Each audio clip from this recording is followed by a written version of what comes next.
All right, welcome back to building r/place with Clojure and Clojurescript. This is part 3 of the series. Let's take a quick look at what we have built so far.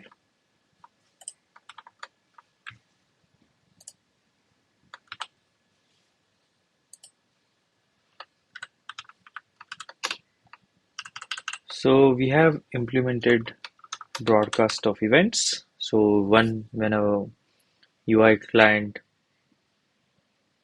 sends any data, it's broadcasted to all the other connected UI clients. Today we are going to write tests for this broadcast. So for this, we will need a Clojure WebSocket client. We have created a WebSocket server, but we'll need a client as well. So we are going to add this as one of our dependencies.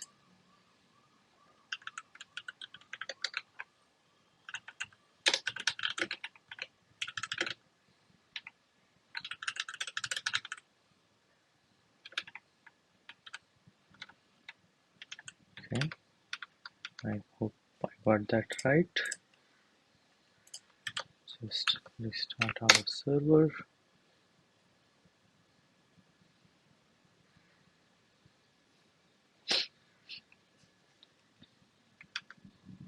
Switching back to the code.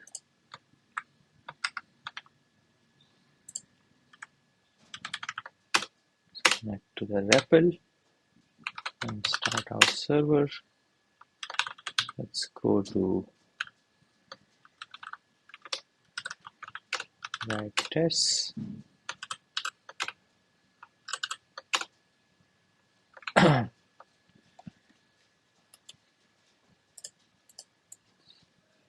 Add this namespace. Oops.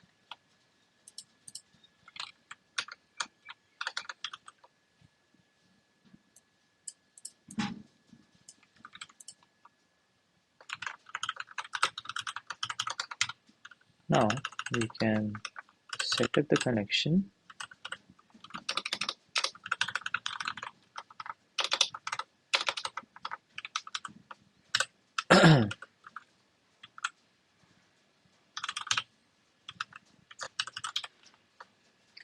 We can send data and we can look at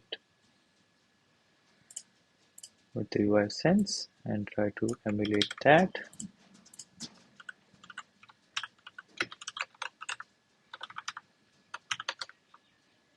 Let me add a different color.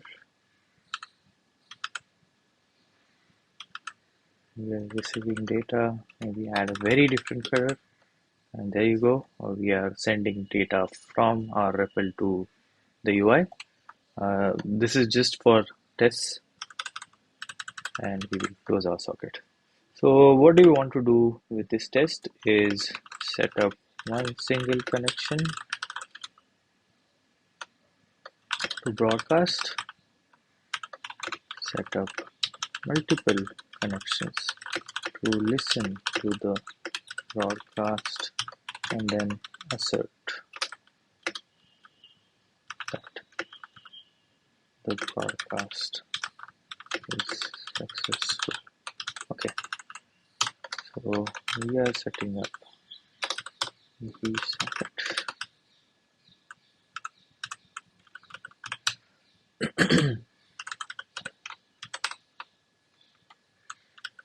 Actually, let's switch back to the backend UI so we have more real estate to work with.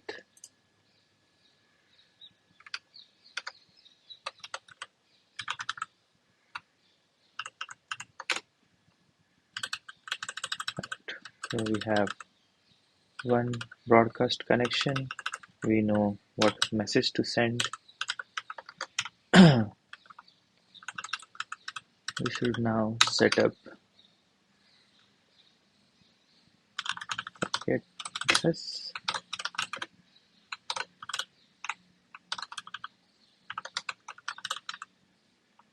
Range, set up 10 sockets.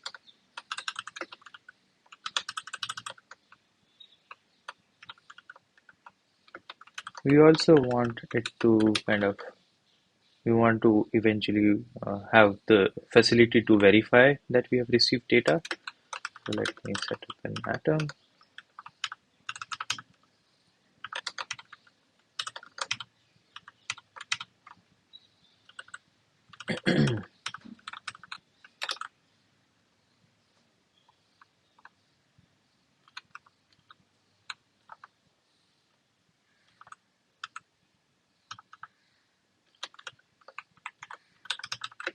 We return both the socket and the test data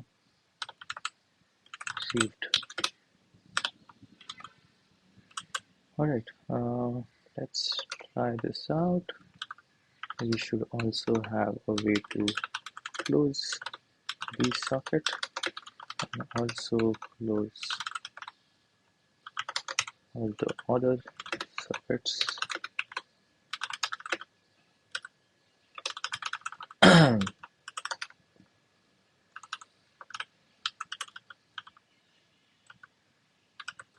Now we can also verify data received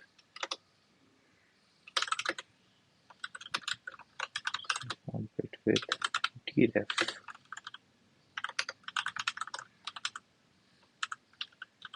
Okay, let's try this out.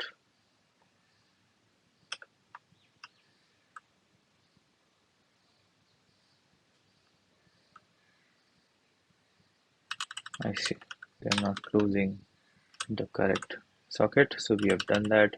It was just trying to close the same socket again in the doseek.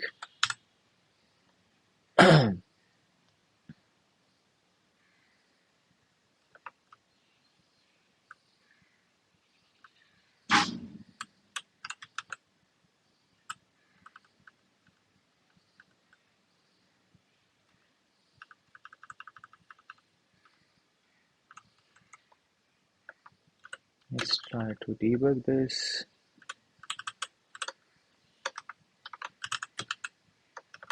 Okay, what seems to be the problem?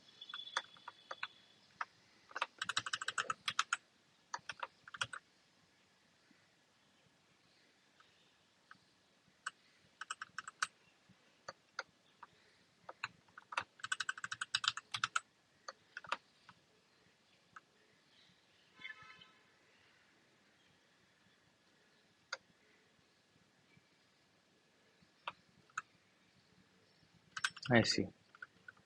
We have been sending it to the wrong socket, which has been already closed. Let's try this one more time. Okay, so we are getting some format data.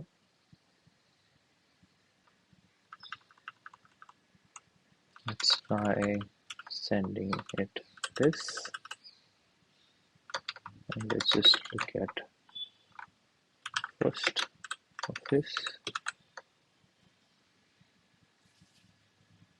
Alright, so we are getting the data received on our end. Just to be sure, we can randomize this.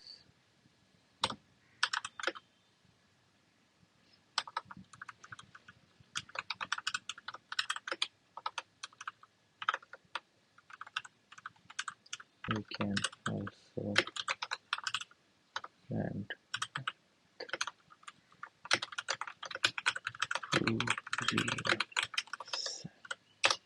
right.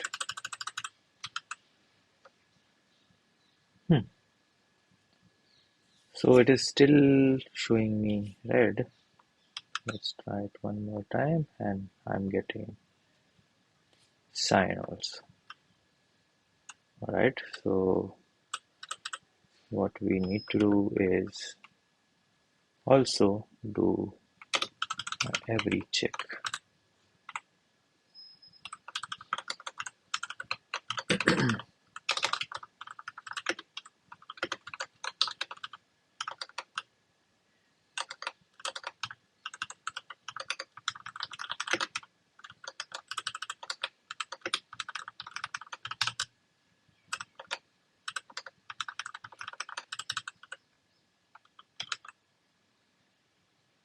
Okay, we have a nice little test now, which is doing the right thing.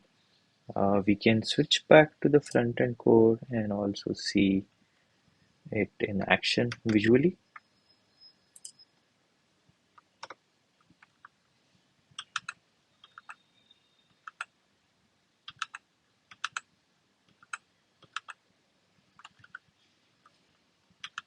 And this is our test. All I have to add is assertion. Of course, I have to also add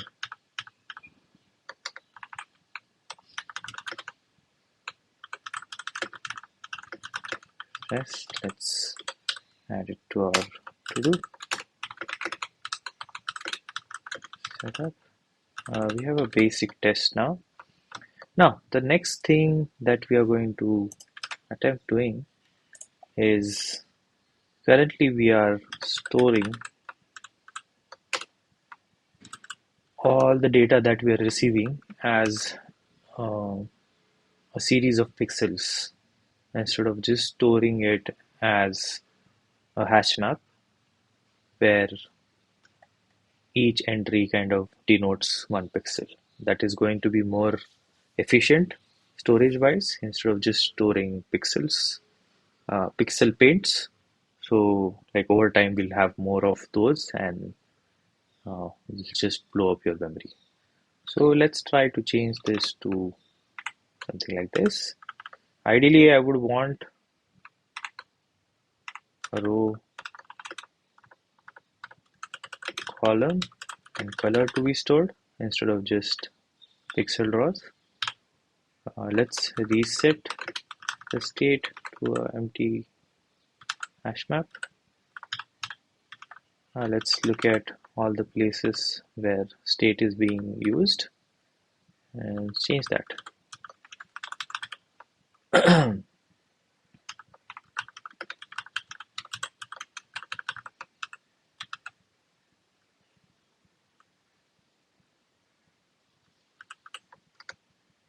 We are also broadcasting state when you are connecting, when a new WebSocket connection is formed. Let's change that. Now we just have to broadcast the whole state.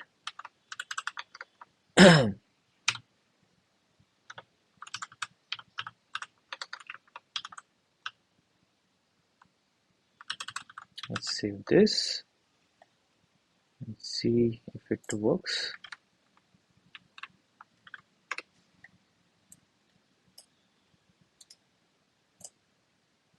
This did not work.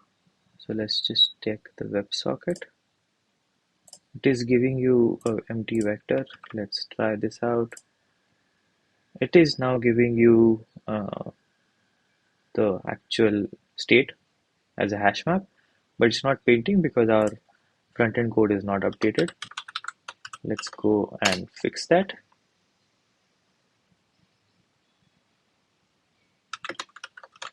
So in our WebSocket handler is where we want to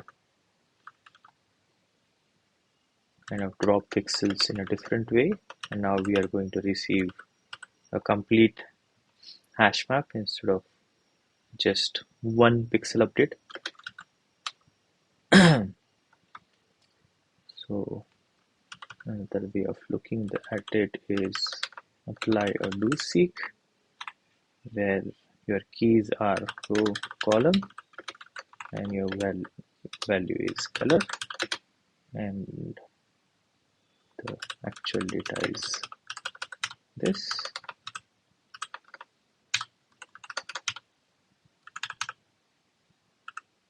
Let's recompile it.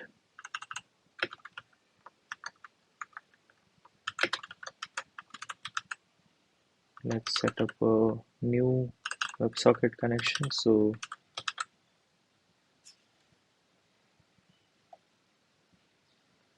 we get to see that in action.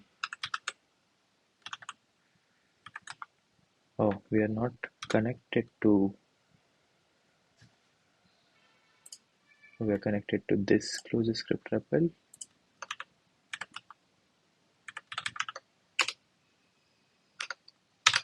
connect to that, switch shadow CLJS, just verify once that I am on the right REPL. This is where I am, but I'm still not getting the render from the WebSocket data. Let me now recompile, and there seems to be a typo.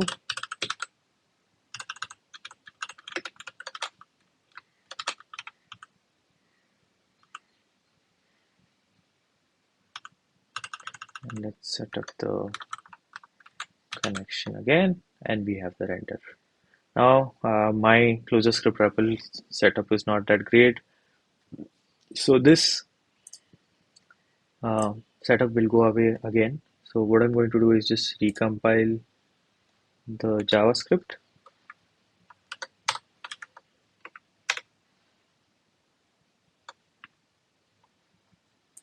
reload this page,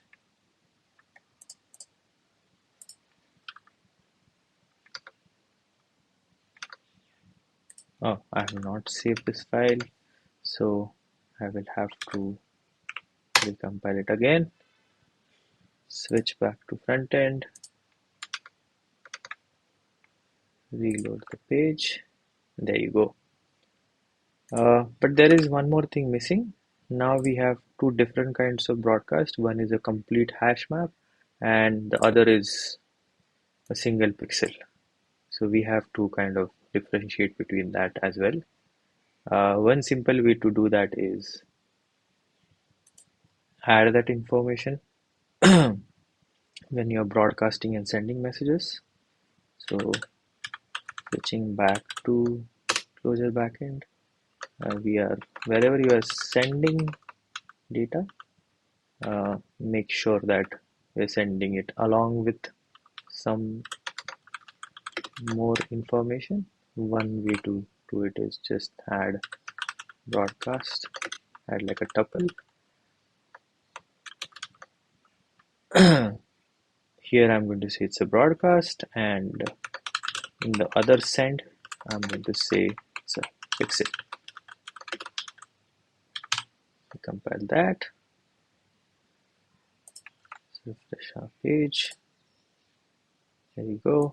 So even though this is going to get sent as it is from front end,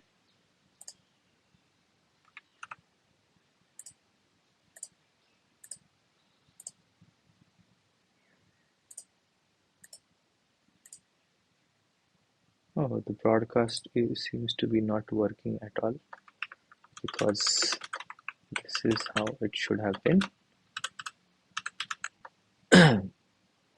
Let's try again.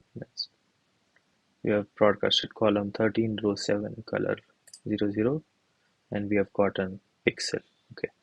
All you need to do is handle this in your WebSocket handler.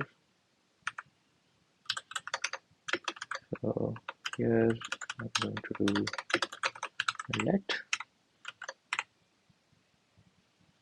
say data type and actual CLJ data. Now I can do a cond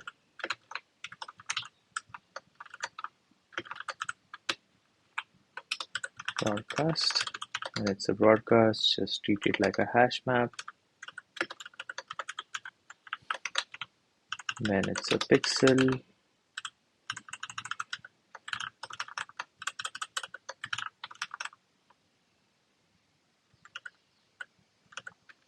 restructure it differently.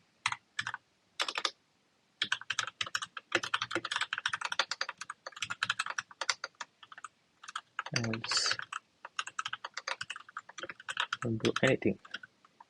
We might need to add monitoring here.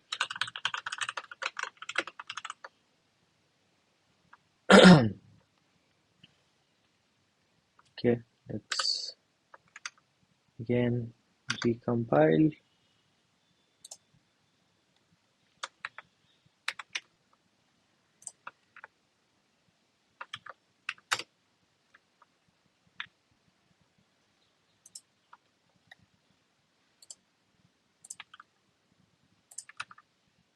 So the main hash map is getting rendered correctly. Let's add a few nodes here, and the broadcast is also working correctly. Now we have to fix our tests. So I'll switch to the backend UI, the backend Emacs. Let's check the tests. Of course, they will fail now because the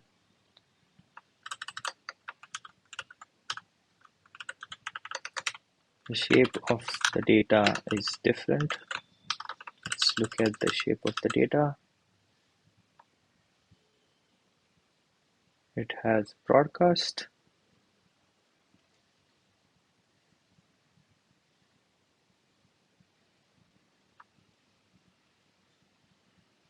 Okay, so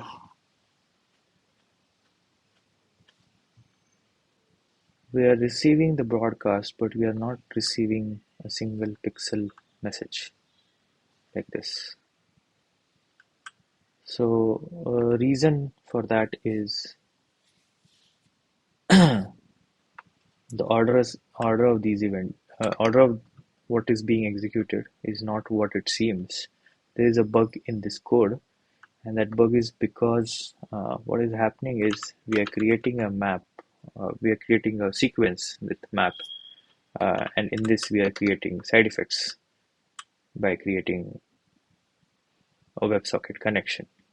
After that, we are sending a broadcast message on our broadcast socket. Then we are closing all things, and then we are checking for what has been received. But uh, when we are actually kind of going through this sequence, socket access, this is when actually socket connections are being set up. So the order of events is your socket is being set up, then you are sending message on the socket, and then at this point you're receiving, you're kind of checking for received data, and that's when the actual socket is also being set up. So to fix this, we are adding mapv. So the sequence and evaluation is created at this point itself, and the order gets fixed. Now, because of that, socket is being set up first, and then you are sending the message, and then since the message is sent, you are getting the actual pixel as the update. This is something that we need to add in the check also, because our check was just looking at what has been broadcasted. In the check, we need to add pixel, the other way around.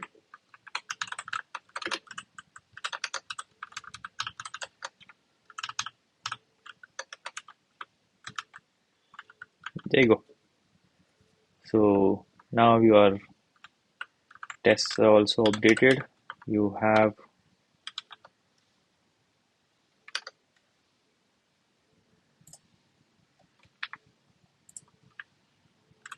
stream of events that you're doing. Now one more thing that we want to do is, instead of storing stream of events, we are storing the actual snapshot of the canvas. But these stream of events are useful because eventually we want to create a time lapse of how this canvas evolved. So for that, we are going to store these stream of events in a file.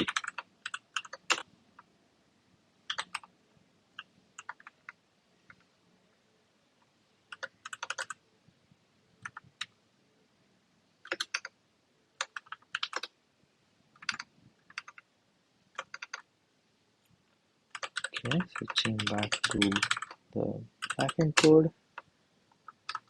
So every update that we are doing is being broadcasted to all the channels. This is a good place for you to also store these stream of events to a file. Let's call it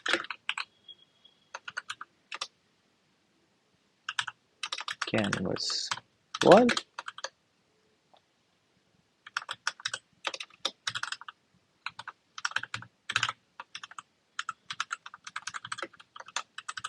Let's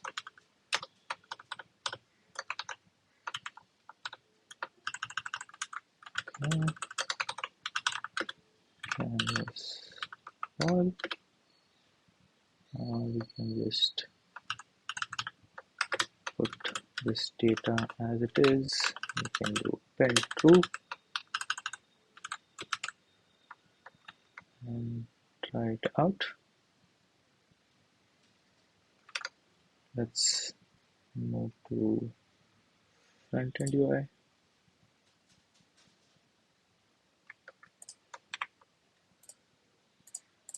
We add a few things. We can switch to terminal now and look if the file is created, and we can even tail it.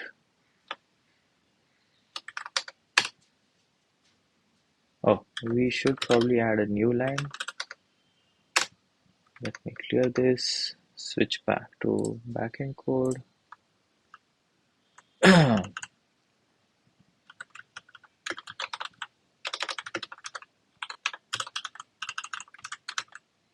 There you go. Actually, even running the test will do the same thing. It will keep appending data to. There you go. Switching to terminal. We have run it 3 times and there are 3 canvas wall logs.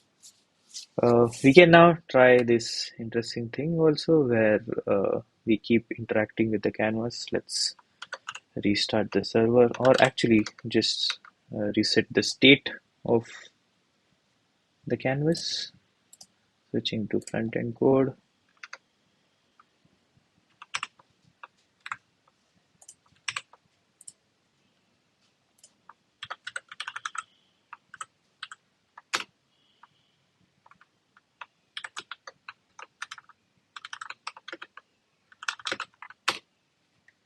Refresh this. We have a completely empty canvas. I can either store it like this. There's a println that I haven't removed.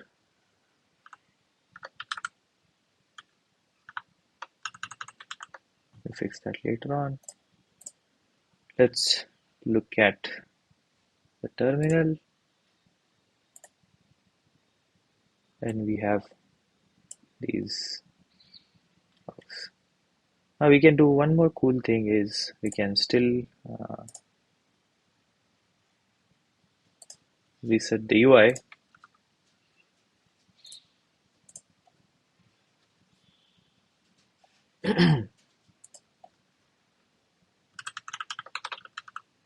And implement a function which does load on wall.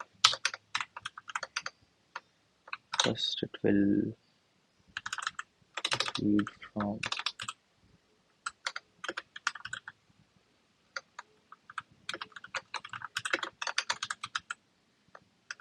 capture.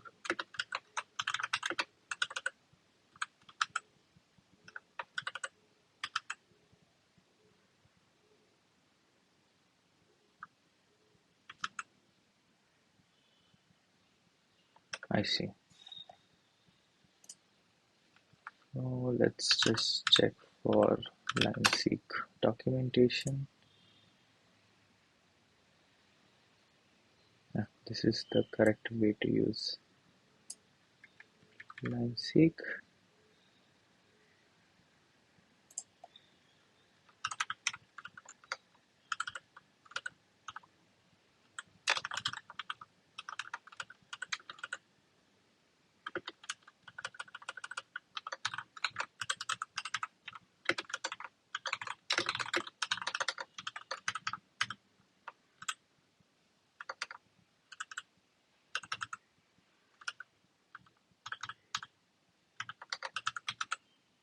Okay, there are 10 lines. What can we do with these 10 lines is map and do read stain.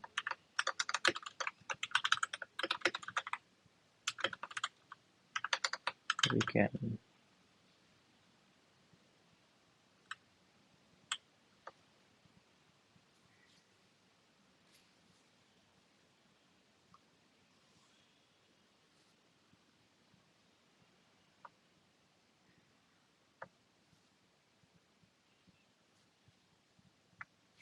we need a way to just we can just send a broadcast also.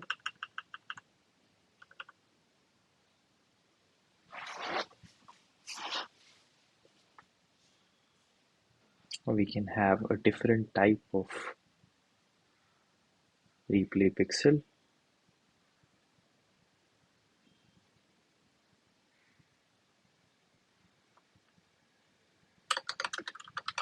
Like this.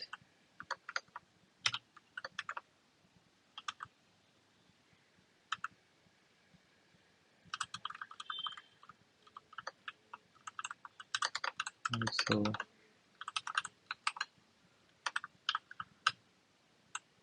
reset the state.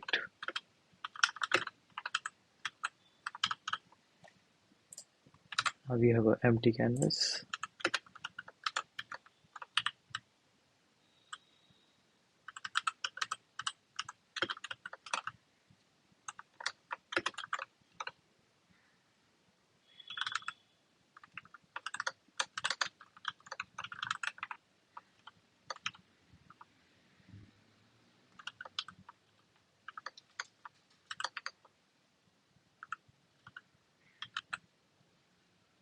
And we have just replayed all the captured hogs.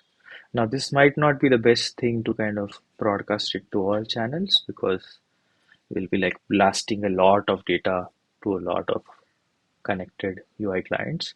But this will be a nice place where you can replay those events, like maybe capture each uh, frame of, like kind of create a frame for this and then generate an animation which can look like a time lapse.